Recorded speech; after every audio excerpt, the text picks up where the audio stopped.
Hello everyone. Welcome to World Winners Academy VS Education Bhopal. This is Ghazala Khan, your English educator.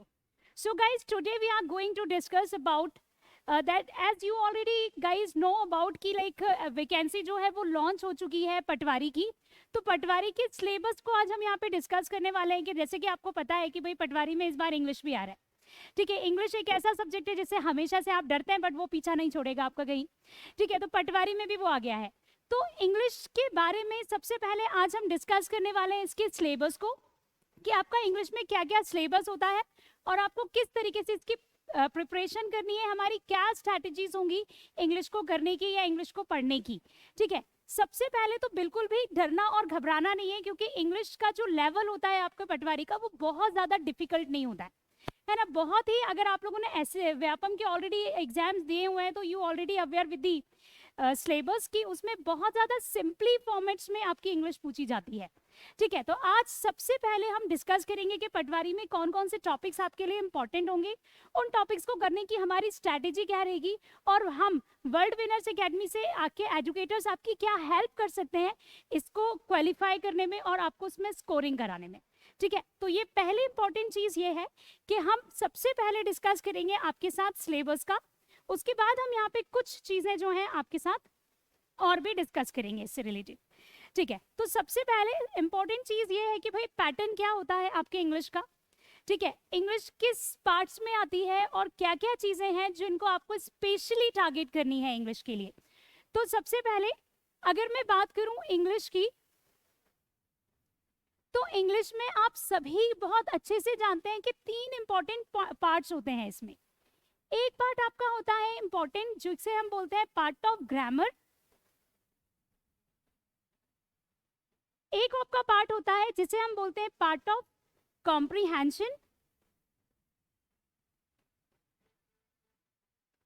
और एक आपका part होता है जिसे हम बोलते हैं पार्ट ऑफ वोकैबुलरी.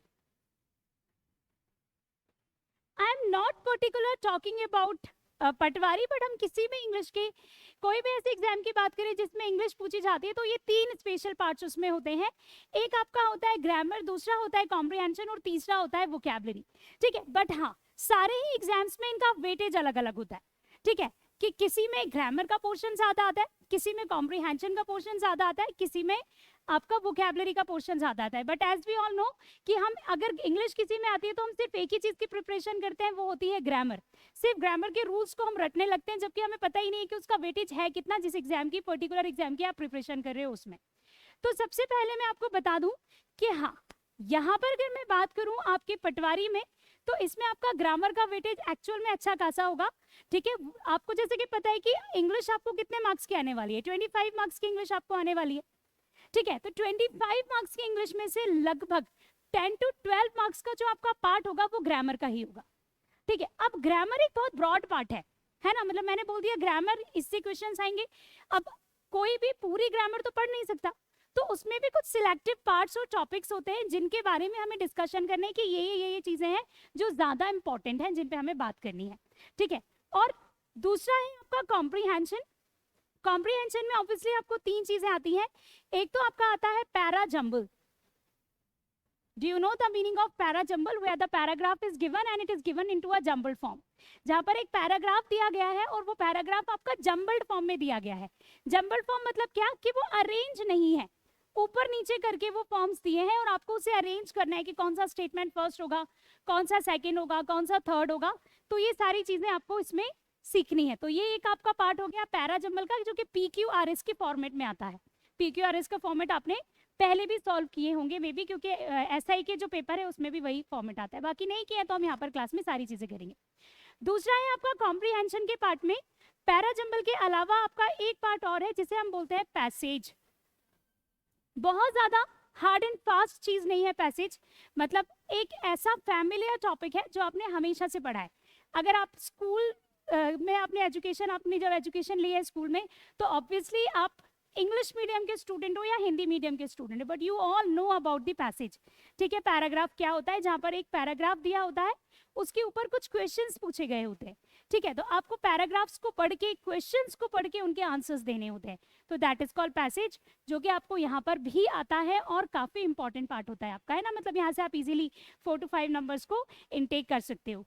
चलिए हम आते हैं वोकैबुलरी के पार्ट पे। वोकैबुलरी का जो पार्ट है आपका, वो थोड़ा सा आपका एक ब्रॉडेस्ट पार्ट है। वो क्या है, जैसे अगर मैं बात करूं वोकैबुलरी में, तो वोकैबुलरी में क्या क्या चीजें आपकी आती हैं,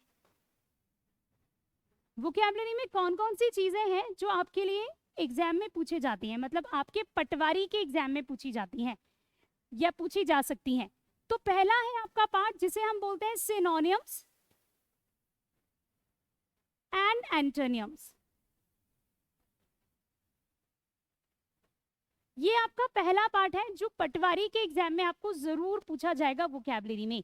ठीक है, सिनोनिम्स और antonyms, as you all know, एक कुछ वर्ड्स होते हैं जिनके आपको सिमिलर बताने होते हैं, कुछ वर्ड्स होते हैं जिनके आपको ऑपोजिट बताने होते हैं, तो दैट इज कॉल्ड सिनोनिम्स और एंटोनिम्स, ये पार्ट है। दूसरा पार्ट आपका होता है वोकैबुलरी का, जिसे हम बोलते हैं कि ये आपका पार्ट है आइडियम्स एंड फ्रेजेस का। आइडियम्स एंड फ्रेजेस क्या होते हैं, मुहावरे। ठीक है, मुहावरे मतलब जहां पर कुछ वर्ड्स को जोड़ करके एक अलग मीनिंग बनाया जाता है। जैसे आपने सुने होंगे कि कुछ लोग बोलते हैं add fuel to the fire, मतलब आग में घी डालना। ठीक है, तो इस हरकुलियन टास्क मतलब कोई काम जो कि डिफिकल्ट है, तो कोई भी ऐसे वर्ड जो एक से ज्यादा होते हैं और उनको जोड़ के हम कोई तीसरा मीनिंग बताते हैं, दैट इज कॉल्ड मुहावरे, that is called idioms and phrases. Third part आपका होगा जिसे बोला जाता है सिनोनिम्स एंटोनिम्स हो गया, आइडियम्स एंड फ्रेजेस हो गया, that is called spelling errors. Spelling errors Vyapam का फेवरेट पार्ट है। ठीक है, बिल्कुल फेवरेट पार्ट है। जो एसआई के आपने देखा कि सिलेबस होता है, उसमें स्पेलिंग एरर्स के क्वेश्चन बहुत सारे आते हैं। स्पेलिंग एरर्स मतलब बहुत छोटी छोटी सारी स्पेलिंग्स आती है, जैसे कि आपको ग्रामर की स्पेलिंग पूछी गई, ठीक है, जो कि आप गलत लिखते हो। हम लोग ग्रामर की स्पेलिंग क्या लिखते हैं, हम ग्रामर की स्पेलिंग लिखते हैं GRAMMER। ठीक है, जितने भी लोग देख रहे हैं 99% लोग दे नो कि हम ये स्पेलिंग लिखते हैं। ठीक है, और ये स्पेलिंग बिल्कुल गलत है। ग्रामर की स्पेलिंग में भाई ई नहीं आता है, ग्रामर की स्पेलिंग में क्या आता है, ए आता है, तो ये होना चाहिए ग्रामर। तो इस तरीके के स्पेलिंग एरर्स आपको बहुत आते हैं। मतलब एक क्वेश्चन होगा, उसमें एक ही स्पेलिंग को 4 to 5 टाइप से लिख दिया जाएगा, जिसमें आपको क्या करना है, आपको उसको रीड करना है, you have to read it out, आपको उसे रीड इट आउट करना है। उसके बाद आपको उनमें से कोई एक करेक्ट स्पेलिंग का फॉर्म बताना है। That would be very confusing, बहुत कंफ्यूजिंग होता है इफ अगर आपकी प्रिपरेशन नहीं है उस हिसाब की। तो ऐसे बहुत डिफिकल्ट वर्ड्स नहीं आते, ऐसे ही वर्ड्स आते हैं जो हम अपने अभी स्पोकन में गलत यूज करते हैं। ठीक है, बहुत फैमिलियर और सिंपल वर्ड्स आते हैं, जैसे स्पेक्टिकल्स पे एरर आता है, जैसे ग्रामर पे आता है, जैसे कि कॉम्प्रीहेंशन की स्पेलिंग पे आता है, जैसे कि कॉम्प्लीमेंट पे आता है। तो ये वर्ड्स हैं जिन पे एरर्स आते हैं, जो कि हम आगे देखेंगे। इसके अलावा आपका हो गया synonyms, antonyms, idiom phrases, spelling errors, और हो गया आपका last part one word substitute.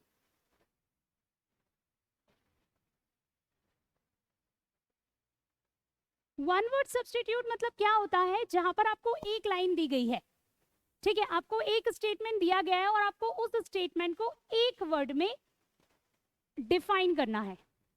जैसे अगर मैंने बोला कि an original inhabitant of a place, an original inhabitant of a place, ये एक स्टेटमेंट दिया गया है आपको, जिसका मतलब होता है किसी जगह का मूल निवासी। उसे आप एक वर्ड में क्या बोलोगे, ठीक है, तो उसको आप एक वर्ड में बोलोगे एबोरिजाइंस, ABORIGINES, एबोरिजाइंस। एबोरिजाइंस सिनोनिम्स क्या हो जाएंगे, नेटिव हो जाएगा, कोई किसी जगह का नेटिव है, ठीक है, लोकलाइड हो जाएगा, कोई प्लेस हम जहाँ कहीं से लोकलाइड होते हैं तो हम वो क्या बोलते हैं कि हम वो हमारा नेटिव प्लेस है, हम वहाँ से लोकलाइड है, तो हम उसको बोल सकते हैं एबोरिजाइंस। ठीक है, तो एबोरिजाइंस एक थोड़ा सा अलग वर्ड हो गया, ये आपका वन वर्ड सब्स्टिट्यूट हो गया। ठीक है, original inhabitant of a place, किसी जगह के मूल निवासी को आप एक शब्द में क्या बोल सकते हो, तो एबोरिजाइंस बोल सकते हैं। तो ये वो वर्ड्स हैं जो हम बेसिकली यूज करते हैं लाइक वन वर्ड सब्स्टिट्यूट। तो ये आपका पूरा जो पार्ट है वोकैबुलरी का है। ठीक है, तो आपके तीन पार्ट्स बेसिकली मैंने आपको बताया, एक मैंने आपको बताया कॉम्प्रिहेंशन का, एक मैंने आपको बताया वोकैबुलरी का। अब हम आते हैं सबसे इंपॉर्टेंट पॉइंट पे, that is the part of grammar. Grammar के पार्ट पे हम चलते हैं कि ग्रामर में क्या चीजें यहाँ पर होती हैं। चलिए स्टार्ट करते हैं ग्रामर में।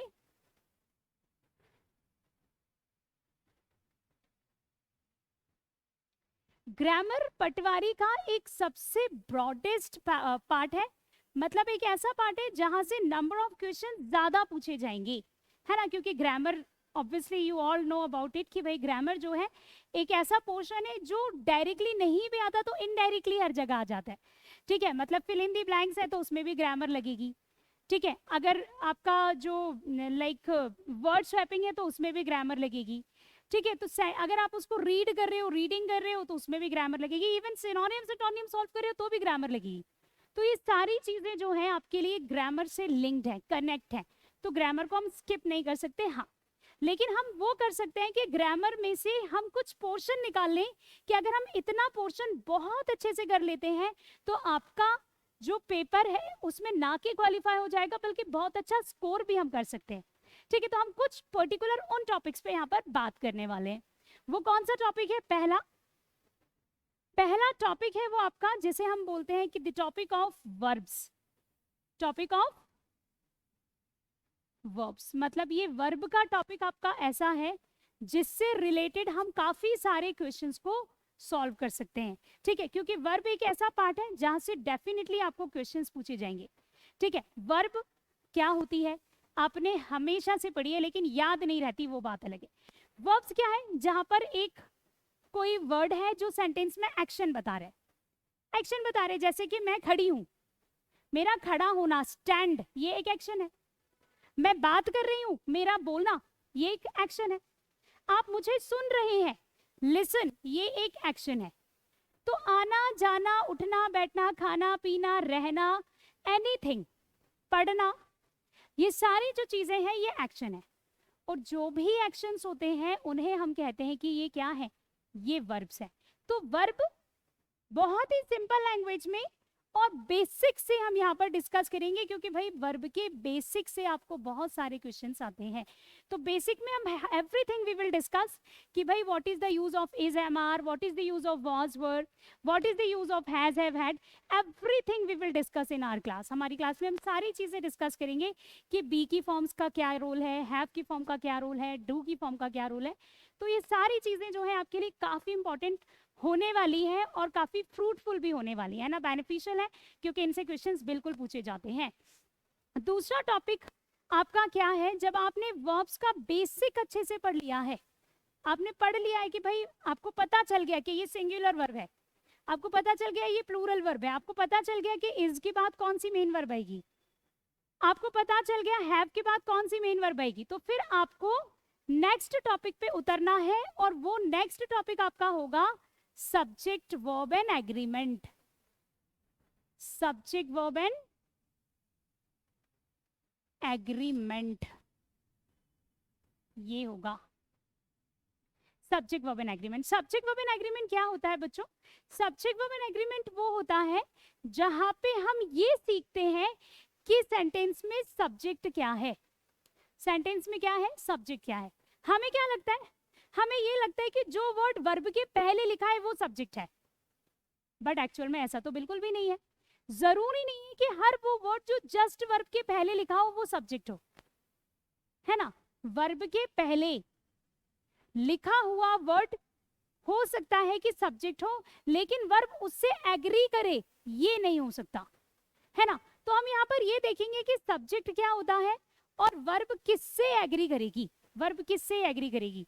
तो ये सारी चीजें यहाँ पर हम डिस्कस करेंगे, वो हमारा सेकंड टॉपिक रहेगा, that would be subject verb and agreement, जो कि मोस्ट इंपॉर्टेंट टॉपिक है आपके एग्जाम के लिए, क्योंकि सब्जेक्ट वर्ब एंड एग्रीमेंट से मैक्सिमम नंबर ऑफ क्वेश्चंस पूछे जाते हैं, क्योंकि ये सिर्फ एक टॉपिक से कनेक्ट नहीं है। देखो ये वर्ब से भी कनेक्ट है, ये आगे हम पढ़ेंगे कंजंक्शन से भी कनेक्ट है, इसमें आपके प्रोनाउंस के कॉन्सेप्ट भी लगेंगे, तो ये बहुत सारे टॉपिक से कनेक्टेड है। ठीक है, कौन सा topic? That would be the topic of subject verb and agreement. Next topic आपका हम पढ़ेंगे यहाँ पर, वो हमारा रहेगा टेंस। भाई टेंस तो बहुत ही कंफ्यूजिंग टॉपिक है, एवरीबॉडी नोज अबाउट इट। ठीक है, बहुत कंफ्यूजिंग टॉपिक है, हमेशा से पढ़ा है, समझ में कभी नहीं आया है। ये कॉन्सेप्ट होता है टेंस का बच्चों के दिमाग में। वो स्टूडेंट या तो इसके हों आपके इंग्लिश मीडियम के या हिंदी मीडियम के हों, टेंस से बड़ा घबराते हैं सारे लोग। बट भाई टेंस एक इंपॉर्टेंट टॉपिक है और हम उसको बहुत ही अच्छे मैनर में we will solve it, we will discuss it in very good manner, कि आपको आई गारंटी को आपको सारी चीजें टेंस में यहाँ पर समझ में आएंगी। क्योंकि जो टेंस हम अभी तक पढ़ रहे थे ना, वो एक रॉन्ग डायरेक्शन में था। मतलब हम टेंस को एक स्पोकन के पॉइंट ऑफ व्यू से देखते थे, चुका है, रहा है, था है। एग्जाम में थोड़ी ना ऐसे आता है। एग्जाम में कुछ चीजें होती हैं जिसके लिए हमें पढ़ना है, और वो मेन चीज होती है टाइम। मतलब जो भी टाइम दिया है उसके हिसाब से टेंस को सेट कर दो। तो हमें टाइम, जो टेंस का आपका पार्ट है उसमें हमें टेंस से ज्यादा जो इंपॉर्टेंट चीज है ना, वो टाइम है जिसे हमें पढ़ना है। ठीक है, तो ये आपका 3rd नंबर का टॉपिक रहेगा, that is subject verb and agreement. Next topic आपका रहेगा noun, pronoun, adjectives plus determiners,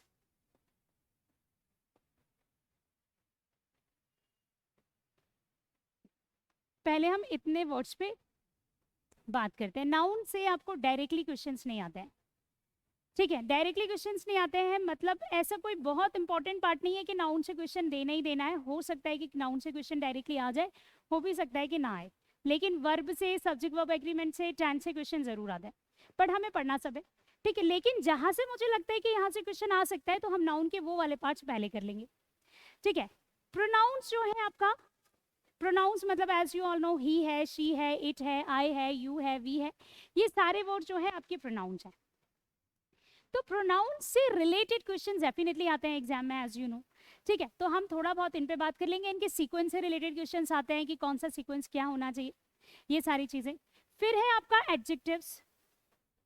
adjectives क्या है आपके? एडजेक्टिव्स जो नाउन की विशेषता को बताते हैं। जैसे मैंने बोला कि कोई चीज कैसी है, अच्छी है, बुरी है, लंबी है, छोटी है, मोटी है, काली है, गोरी है, जैसी है, एनीथिंग, वो आपका एडजेक्टिव होता है, ठीक है। कोई भी पर्सन को देखे, चीज को देखे, आप उसके बारे में कुछ भी बता रहे हो। जैसे ये पेन है, मैंने बोला ये वाइट है, तो वाइट इसका एडजेक्टिव हो गया, ठीक है। तो कोई भी चीज जो आप जिसका कलर बता रहे हो, उसके बारे में कुछ भी बता रहे हो, अच्छा बुरा, बहुत ही बुरा, तो वो सारी चीजें जो है आपके एडजेक्टिव्स में कंसीडर होती हैं।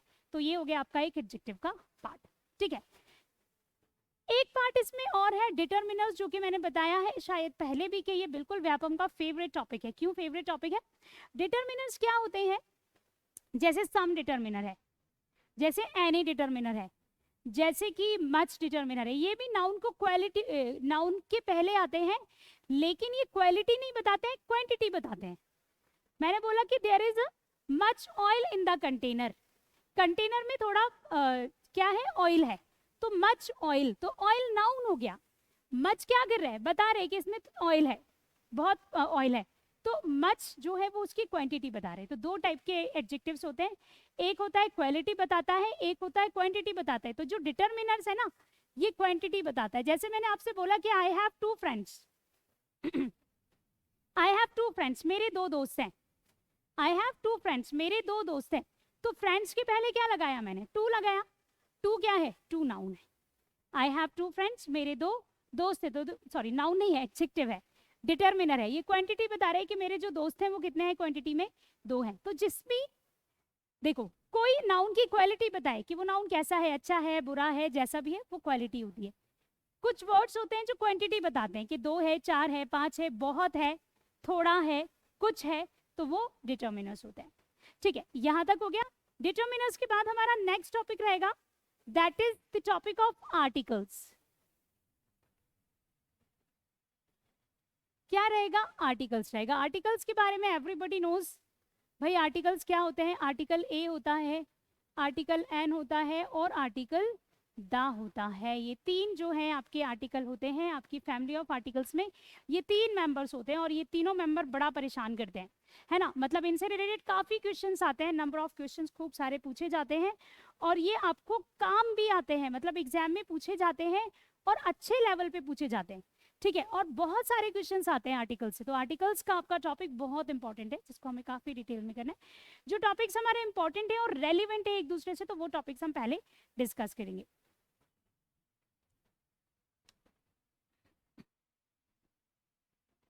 चलिए नेक्स्ट पे हम आएंगे, नेक्स्ट टॉपिक हमारा रहेगा आर्टिकल्स के बाद आपका रहेगा कंजंक्शंस। कंजंक्शंस क्या होता है, you guys all know about it. जो जोड़ने के लिए यूज किया जाता है दो चीजों को, वो दो नाम हो सकते हैं, दो एडजेक्टिव हो सकते हैं, क्वालिटीज हो सकती हैं, दो प्रोनाउंस हो सकते हैं, वो दो सेंटेंसेस हो सकते हैं, कोई भी चीज जो क्वांटिटी में कितनी है, दो, उसको जोड़ने के लिए हम कंजंक्शन का यूज करते हैं। जैसे मैंने बोला राम एंड मोहन, तो एक नाम राम है एक नाम मोहन है, दोनों को मैंने एंड से जोड़ा, एंड क्या है, कंजंक्शन है। मैंने बोला Ram is my friend and he suggest me for the best, Ram मेरा दोस्त है और वो मुझे हमेशा बेस्ट के लिए सजेस्ट करता है, तो और जो मैंने लगाया वो एंड से लगाया, तो एंड जो है वो सेंटेंस में मेरे दो सेंटेंस को ऐड ऑन कर रहा है, ठीक है। तो एंड कंजंक्शन यहाँ पर दो चीजों को जोड़ रहा है, दो नाउन दो सेंटेंस को जोड़ रहा है, पहले में दो नाउन को जोड़ा था, अभी दो सेंटेंस को जोड़ रहा है। मैंने बोला कि he she is tall and beautiful girl, वो लंबी है और सुंदर है, टॉल एंड ब्यूटीफुल का क्या है, लड़की है, टॉल और ब्यूटीफुल लड़की है, तो लड़की एक नाउन हो गया, टॉल और ब्यूटीफुल एक एडजेक्टिव हो गया, ठीक है। तो ये एक अलग से आपका कॉन्सेप्ट हो गया, तो ये आपका आर्टिकल्स हो गए, ये आपके कंजंक्शंस हो गए। नेक्स्ट पे हम आएंगे प्रेपोजिशंस। प्रेपोजिशंस तो आप सभी समझते हो, इन है प्रेपोजिशन, एट है प्रेपोजिशन, ऑन है प्रेपोजिशन, अबाउट है प्रेपोजिशन, ऑफ है, फॉर है, फ्रॉम है, ये प्रेपोजिशन है। इनके छोटे छोटे से यूजेस, जैसे कि आपके एग्जाम में इनसे कहाँ से क्वेश्चंस आ सकते हैं, एक तो फिक्स प्रेपोजिशन वाले पार्ट से आ सकते हैं, जैसे प्रोहिबिट है तो हमेशा फ्रॉम आएगा, इंसिस्ट है तो हमेशा ऑन आएगा, ठीक है, थिंक है तो हमेशा ऑफ आएगा, तो ये एक फिक्स प्रेपोजिशन के पार्ट से आ सकता है। दूसरा आपका इन और एट के डिफरेंस पे आ सकता है, इन और एट दोनों प्लेसेस के लिए यूज होते हैं, लेकिन अगर मैं बड़े प्लेसेस की बात करूं, बिगर प्लेसेस की बात करूं, तो इन यूज होता है। जैसे कि मैं भोपाल की बात करूं, ये बिगर प्लेस है, जैसे कि मैं एमपी की बात करूं, ये बिगर प्लेस है, तो इन आएगा, ठीक है। और अगर मैं एरिया की बात करूं कि मैं एमपी नगर में हूं, तो वहां पर मैं एट लगाऊंगी, मैं किसी इंस्टीट्यूट में हूं तो वहां पर मैं एट लगाऊंगी, तो मैं आपको उसी लेवल पे चीजें बता रही हूँ। नेक्स्ट आपका टॉपिक रहेगा नरेशन का। नरेशन सुना तो होगा, बातें करना है इसमें, ठीक है। नरेशन में क्या क्या चीजें होती है, आपकी स्पीच होती है, एक होती है डायरेक्ट स्पीच और दूसरी होती है आपकी इनडायरेक्ट स्पीच।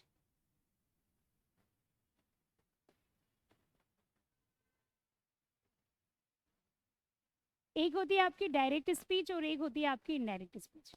डायरेक्ट स्पीच क्या होती है, जहां पर हम कोई बात किसी से कह रहे हैं, वो डायरेक्ट स्पीच है।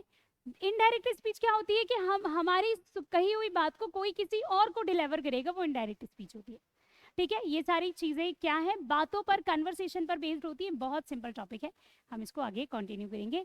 नेक्स्ट और लास्ट टॉपिक हमारा होगा, that would be voice. You all guys know about active voice and passive voice, ठीक है। हमें सभी को पता है कि एक्टिव वॉइस और पैसिव वॉइस के बारे में, ठीक है। अब थोड़ा सा हम स्ट्रैटेजीज डिस्कस कर लेते हैं कि हमारा क्या रहेगा पैटर्न पढ़ने का और क्या स्ट्रैटेजीज रहेंगी हमारी चीजों को करने की। सबसे पहले तो हम स्टार्ट करेंगे आपके बिल्कुल बेसिक और ग्रामर के पार्ट से, जिसमें हम पहला टॉपिक पढ़ेंगे वर्ब्स का, ठीक है। हार्डली 2 से 3 क्लासेस में हम वर्ब के बेसिक को कवर अप करेंगे, सारे बेसिक को कवर अप करेंगे कि वर्ब क्या है और उससे रिलेटेड क्या क्या क्वेश्चन होते हैं और कैसे कैसे क्वेश्चंस आते हैं, ठीक है। तो वर्ब को हम पहले कंप्लीट करेंगे, हर एक टॉपिक को हम पहले इन डेप्थ उसकी नॉलेज लेंगे, उसको कंप्लीट करेंगे, फिर उसके ऊपर हम कितने क्वेश्चन सॉल्व करेंगे, हम 50+ क्वेश्चन और 100 तक के क्वेश्चंस जो है हम एक पर्टिकुलर टॉपिक पे सॉल्व करेंगे क्लास में। बाकी के आपको करना है, आपको पीडीएफ मिलेगा या जो भी चीजें मिलेंगी आपको उससे रिलेटेड क्वेश्चंस को सॉल्व करना है, ठीक है। हम हर एक टॉपिक की इतनी ज्यादा प्रैक्टिस करेंगे कि वो माइंड में आपके सेट आउट हो जाए कि उससे रिलेटेड क्वेश्चन अगर एग्जाम में आए, जो कि जरूर आता है, वर्ब सब्जेक्ट वर्ब एग्रीमेंट, ये टॉपिक्स इंपॉर्टेंट है, ठीक है। तो आपसे कोई भी क्वेश्चन स्किप ना हो पाए, ठीक है। It's not about this topic, हम हर टॉपिक के लिए क्या करेंगे कि वही स्ट्रैटेजी एक प्लान कर रहे हैं कि भाई एक टॉपिक होगा आपके सामने, उसको आपको रीड करना है, हम यहाँ पर पढ़ रहे हैं, उसके बाद कुछ क्वेश्चंस होंगे जिन्हें हमें सॉल्व करना है एमसीक्यूज लेवल पे, ठीक है। और मैं सभी से बोलूंगी एक ही चीज कि भाई वोकैबुलरी के लिए वोकैबलरी के लिए जो भी हम यहाँ पर पढ़ेंगे उसको रिवाइज करोगे, क्योंकि वोकैबलरी हम यहाँ पर बहुत ही क्वालिटी वर्ड्स यहाँ पे पढ़ने वाले हैं। डेफिनेटली इनमें से क्वेश्चंस आपको बनेंगे और आपको क्वेश्चंस आएंगे, ठीक है। अगर आपने पढ़ा है, पढ़ते रहोगे तो आपको चीजें बनेंगी। और I request each and everyone to solve the questions. भाई क्वेश्चंस को सॉल्व करना, जो भी पढ़ोगे उससे रिलेटेड क्वेश्चंस को सॉल्व करना पड़ेगा। अगर क्वेश्चंस आप अच्छे से सॉल्व कर पाते हो तो ही आपके लिए ये फ्रूटफुल होंगे सेशंस को, ठीक है। हम यहाँ पर अपनी तरफ से पूरे एफर्ट्स लगा रहे हैं ताकि आपका जो एग्जाम है वो क्वालिफाई हो जाए, ठीक है। अब आपकी बारी है कि आप अपने लिए क्या कर सकते हैं, ठीक है। We are here to serve you, but how about you, कि आप में कितना डिटर्मिनेशन है कि आप इन चीज़ों को ग्रैप्स कर सकते हो और आप इनको कैसे यूटिलाइज कर सकते हो, एक तरीके से एक्सप्लॉइट कर सकते हो चीज़ों को, एक्सप्लॉइटेशन कर सकते हो चीज़ों का, ठीक है। तो हम टॉपिक वाइज कॉन्सेप्ट से स्टार्ट करेंगे, जिसमें हम लास्ट के 15 मिनट्स में वोकैबलरी भी डिस्कस करेंगे और हम कुछ सेशंस आपके कॉम्प्रिहेंशन के भी रखेंगे, ठीक है, जिसमें आपको क्वेश्चंस और एमसीक्यूज भी यहाँ पर मिलेंगे, अवेलेबल हैं सारे एमसीक्यूज। और यहाँ पर सॉल्व करने के बाद आपको भी एमसीक्यूज जितने ज़्यादा हो सकते हैं लगाना है, ठीक है। तो एक बार अच्छे से देख लीजिएगा पूरे सेशंस को, और अगर आप सभी लोग तैयार हैं तो हम फटाफट से स्टार्ट करेंगे अपने सेशंस को आगे की क्लास में, ठीक है। फिर मिलते हैं नेक्स्ट क्लास में। Thank you so much guys, have a great day.